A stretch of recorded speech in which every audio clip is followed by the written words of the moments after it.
Bismillahirrahmanirrahim. Assalamu alaikum to everyone. Welcome to online class of entrepreneurship. Today we are conducting our 12th lecture. In previous lecture we talked about business analysis techniques, including some SWOT analysis. We talked about most analysis and pestle analysis.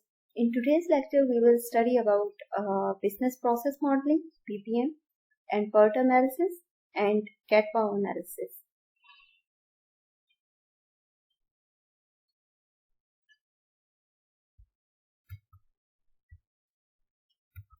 Starting with the business process modeling. Business process modeling is all about a process improvement, and it's a legacy process and however often used as a business analytical technique during the analysis phase of the project to understand and analyze the gaps between the existing business process and the future business processes that the business is opting for.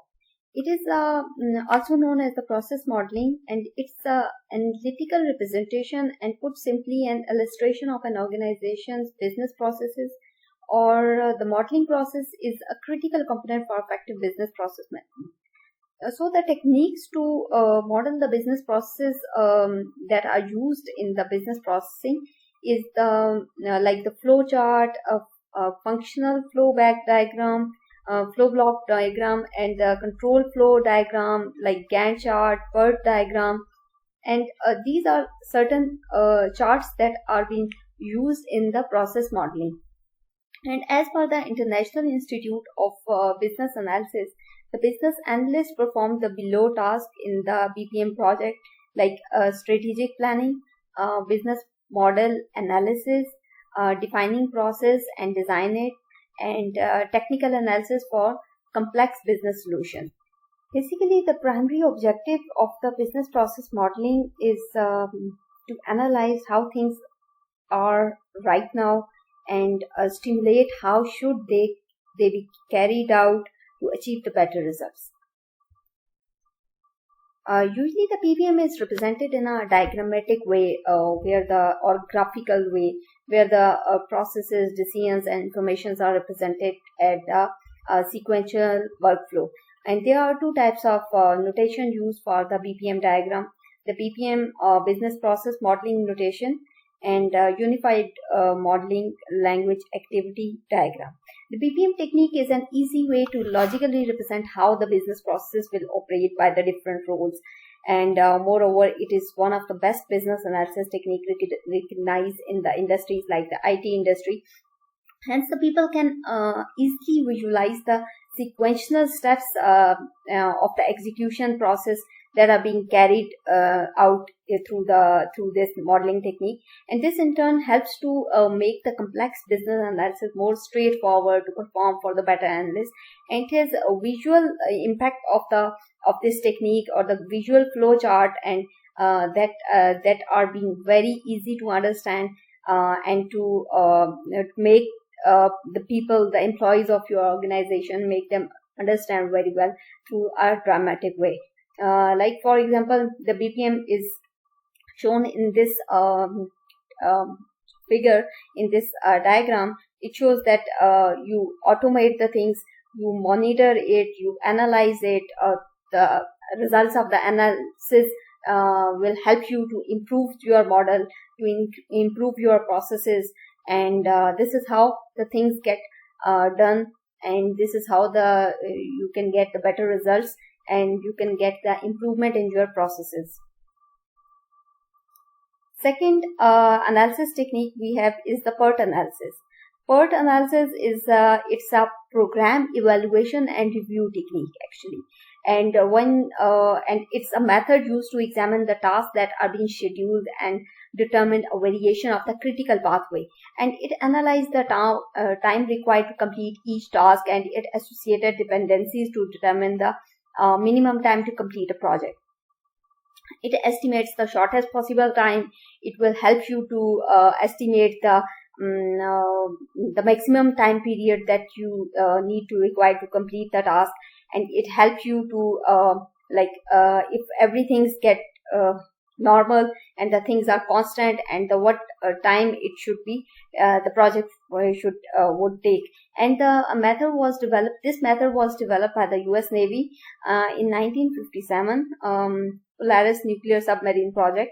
And to conduct the PERT analysis, the 3 time estimates that there are being obtained are the optimistic, and then pessimistic, and the most likely for every activity along the critical path, and then use those estimates in a formula that are given below to calculate how much time for each project stage would take.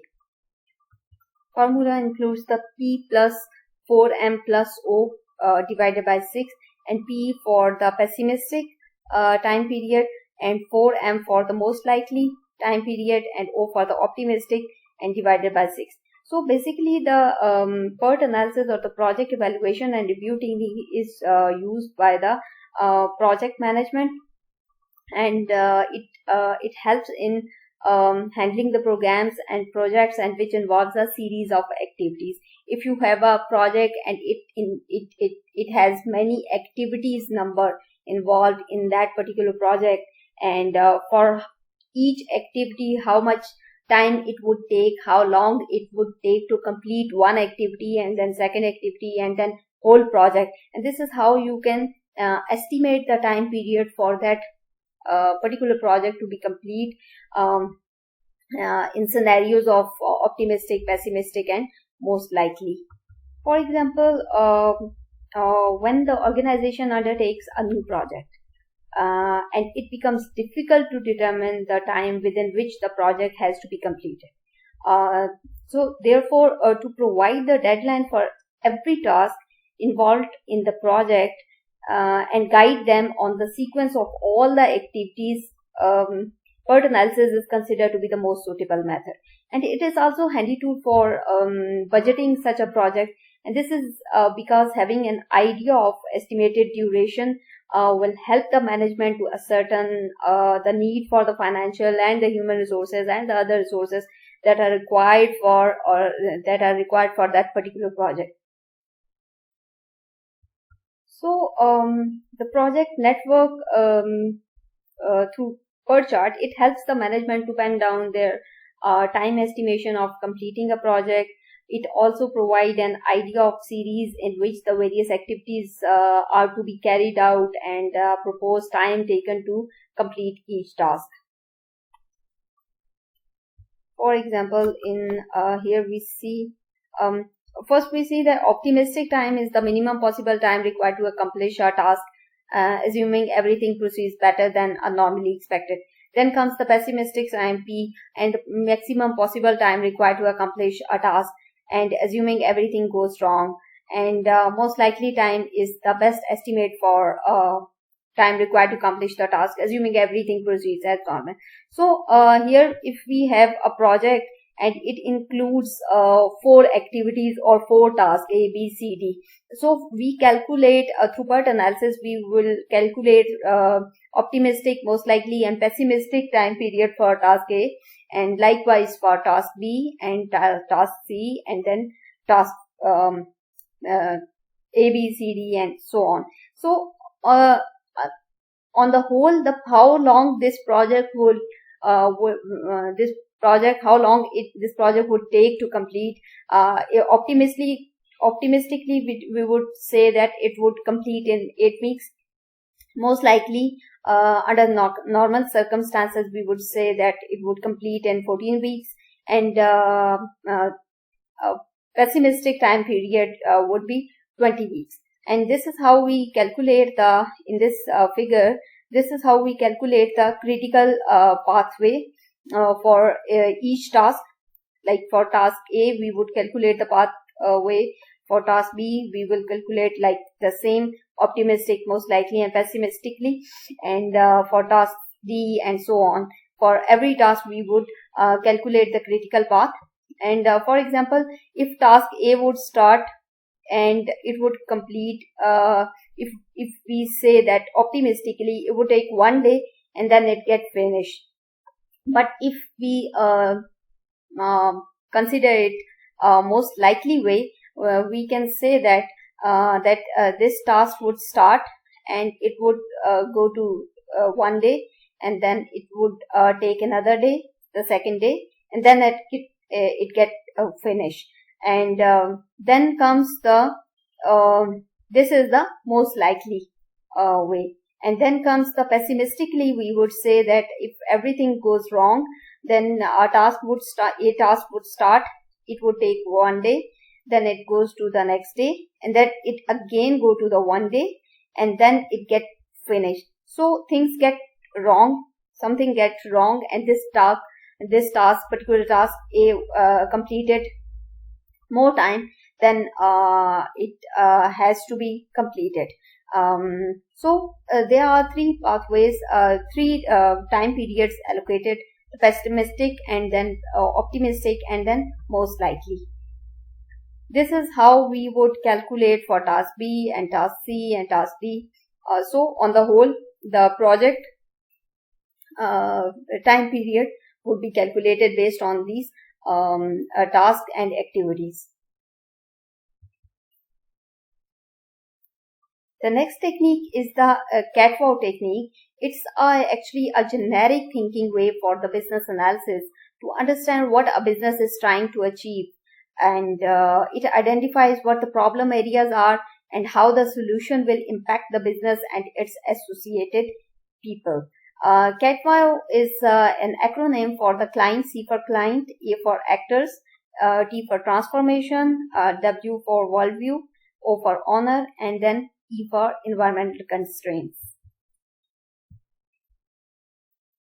CATWOE, the clients or the customers are the recipients of the outputs from the business system. They are the ultimate beneficiaries of your product or the services that you are producing. And how does those affect your beneficiaries?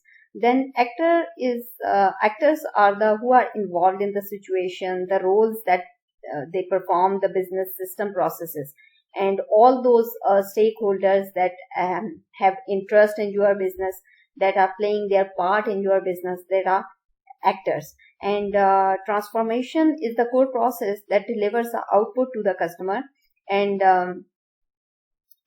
what are the processes that are going through which your product and services would get the final shape, and through which what are the core processes through which your product and services going through and get the final shape.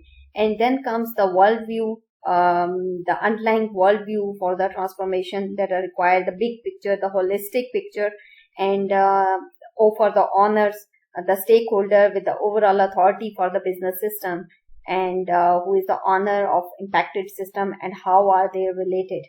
And then E for the environmental constraint, the rules and constraints surrounding the business system, and what are the environmental constraints. For example, we studied in PERT analysis that all the environmental forces, the external forces that are impacting your business processes, that are impacting your business, that are impacting your operations. And now, so this CATWOE is defined by the Peter Chuckland as a part of his software system methodology.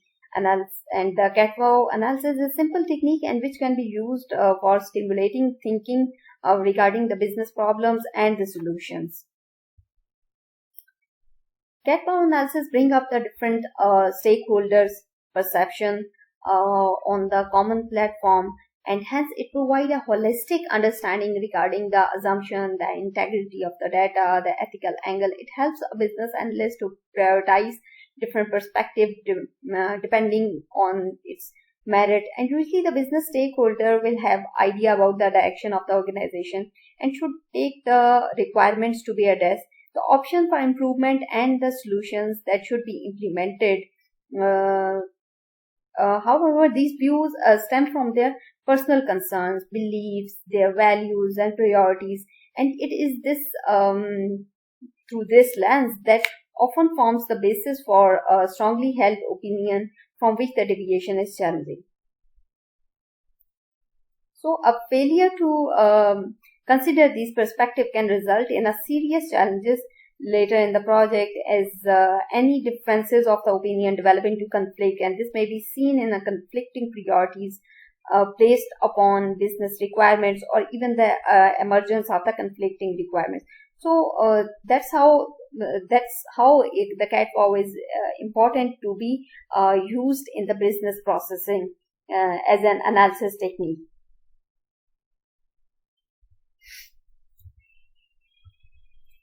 So this is it from today's lecture. These are some business analysis technique we discussed briefly about. We just talk about these techniques that are being used in the business processes as a part of business plan. So any questions and queries are most welcome. Thank you.